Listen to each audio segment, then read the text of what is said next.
It's strange, the way certain lines stick to you. Out of all the things she could have said that day, that's the one that stayed. You always knew how to listen. I was behind the counter at Warren's Auto, my uncle's shop, sorting invoices and pretending not to watch the drizzle streak down the windows. She came in with the smell of rain on her coat, a folded umbrella still dripping in her hand. "Brake lights out," she said, like she'd been here 1,000 times before. She had. Clara, my older cousin's wife. Mid-40s, dark hair pulled back in a way that made it look like it had taken no effort, but I was sure it had. A calm in her face, but not the kind you're born with. The kind you earn from holding yourself together longer than anyone should have to. I told her I'd check it. She followed me into the garage, her heels soft on the concrete. The radio was on low, some old blues station, and the smell of engine oil mixed with her perfume. Not strong, just a faint warmth that cut through the metallic air. We talked about nothing. Weather. How business was. She didn't ask about my cousin, and I didn't ask about him either. That silence between us. It wasn't uncomfortable exactly, but it had a weight to it. When I crouched by the taillight, she stood close enough that I could hear the small sound of her breathing. Steady but slower than usual. I told her it was just a loose connection, easy fix. She laughed softly. "You always make it sound simple." Her phone buzzed. She glanced at it, then slid it into her bag without answering. That's when she leaned her hip against the car and looked at me.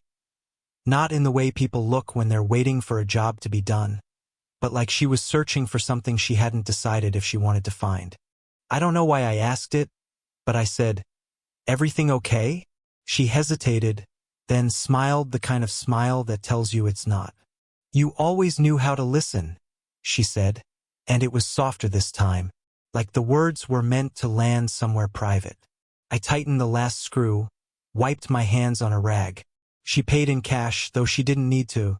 Family doesn't get charged here, and she placed the bills on the counter instead of handing them to me directly. At the door, she paused. "Thanks," she said, and for half a second, it felt like there was more to that word. The shop felt too quiet after she left.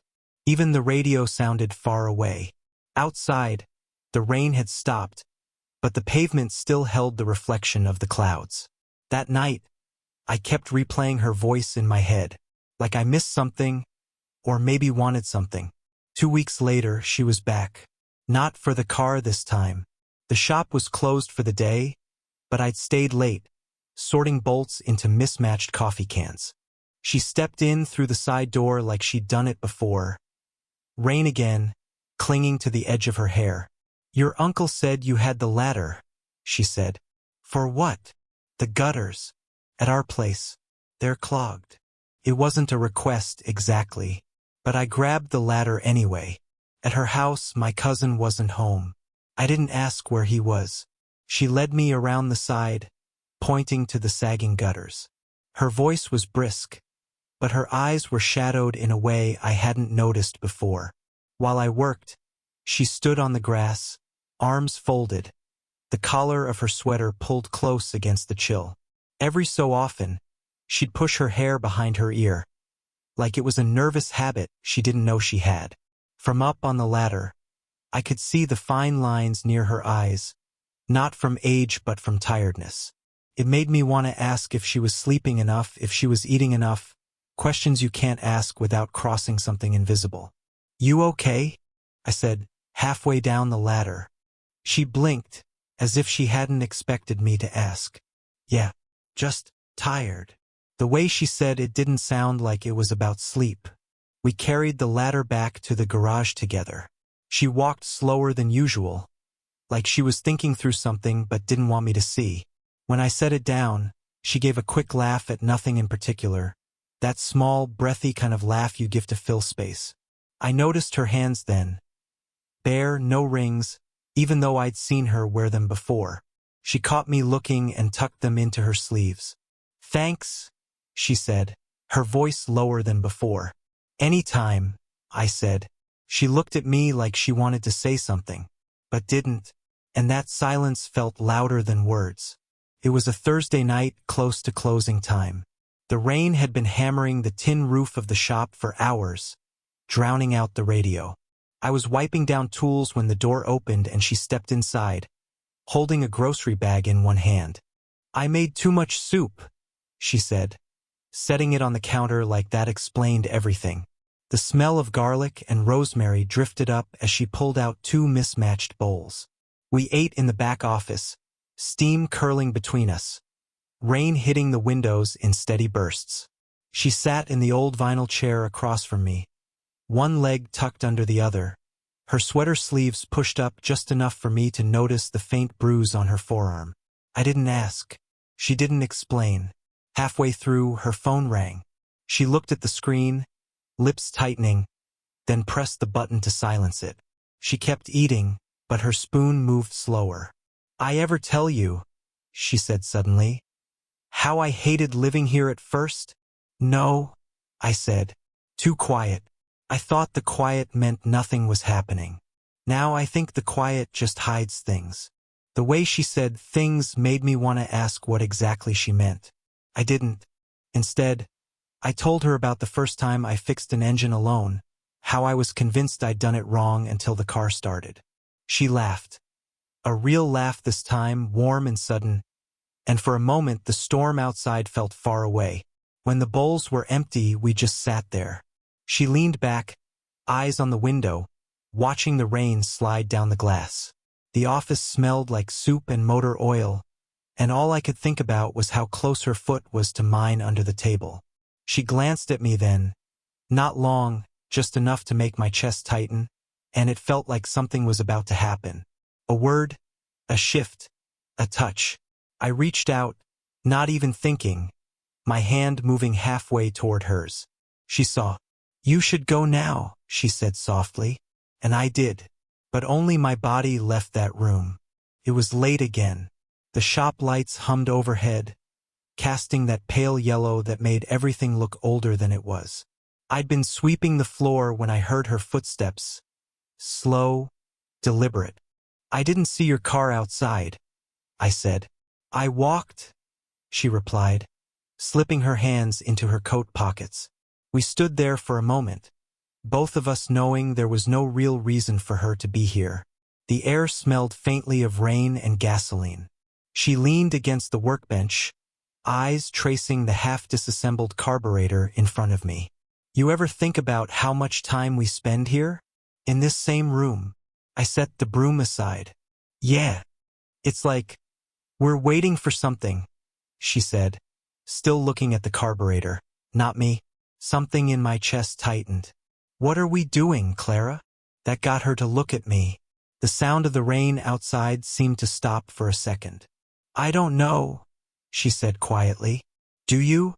"No," but the word felt like a lie. I knew exactly what I wanted, and exactly why I couldn't have it. The silence stretched until I could hear my own pulse. I wanted to move toward her, to close the space, but my feet stayed rooted. She shifted slightly, her eyes softening, then hardening again like she'd just remembered something that pulled her back. "This isn't," she started, then let the words dissolve. She shook her head, almost smiling, but it didn't reach her eyes. "Maybe we should," I began but stopped. "Maybe we should," she echoed. I think we both knew the sentence could have ended a dozen different ways. I picked up the broom again, even though there was nothing left to sweep. She stayed where she was, watching me, until finally she pushed off the workbench. She didn't say anything, just looked at me, like she was already mourning something we never even had. It was a Sunday morning, too early for anyone to be in the shop, but I was there anyway. The rain had finally given way to a pale, cold light coming through the bay doors. I heard her before I saw her, the sound of the side door opening, her shoes on the concrete. She wasn't wearing a coat this time, just a faded sweatshirt and jeans, her hair pulled into a loose braid. She looked younger like that, but also tired in a different way. "I found something," she said, holding a manila envelope. She set it on the workbench like it weighed more than it should. Inside was a photo, a Polaroid, edges worn soft. A young guy in grease-stained coveralls, leaning against a car with a grin that felt almost familiar. "That was Liam," she said. "My brother." I waited, not sure if she wanted me to ask. "He died when he was 23. Motorcycle accident." It was quick. She stared at the photo, her thumb brushing over the corner. "You remind me of him sometimes. The way you listen. The way you stand with your hands in your pockets." I didn't know what to say.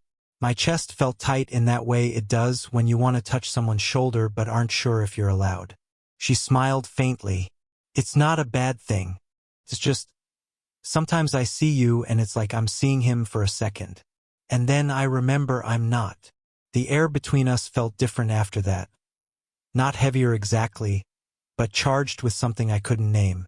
I slid the photo back into the envelope and pushed it toward her, but she didn't take it. "You keep it," she said. "Why?" "Because maybe you'll understand one day." I didn't press her. She took a breath like she hadn't allowed herself to in years. And for the first time, she looked at me without fear. The first snow came early that year, dusting the street outside the shop in thin, uneven patches. I was closing up when she appeared in the doorway, shaking snow from her hair. No coat again, just that same sweatshirt from before, sleeves pushed to her elbows. "You're going to freeze," I said. "I was already cold," she answered. Not with a smile, just a simple fact. She wandered in, touching the edge of the workbench like it was a familiar railing. I poured 2 mugs of the bad coffee from the back, setting one in front of her without asking. We stood there for a while, leaning on opposite ends of the bench, steam curling between us. "You ever think about how this started?" I asked. She looked down into her mug. "If I do, I have to think about how it would end." The heater clicked on, groaning like it might give up any minute. She sipped her coffee and winced. "Still terrible," she said. "Still drinking it," I said back. We both laughed quietly, and it broke something. Not in a bad way, but in the way a locked door finally gives. She set her mug down and moved to stand beside me, close enough that I could feel the faint warmth of her shoulder through my flannel. Her hand rested on the bench, just inches from mine. I didn't reach out. I didn't have to.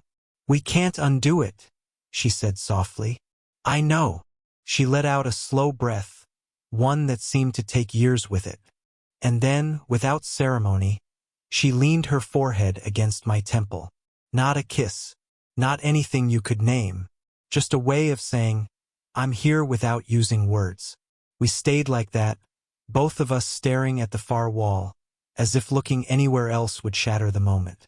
She didn't say she loved me, but she let her guard down, and that was louder than any "I love you" ever could be. It's been months since that night in the shop. Snow's long gone, replaced by the damp smell of spring and the constant hum of flies near the open bay doors. I still work here.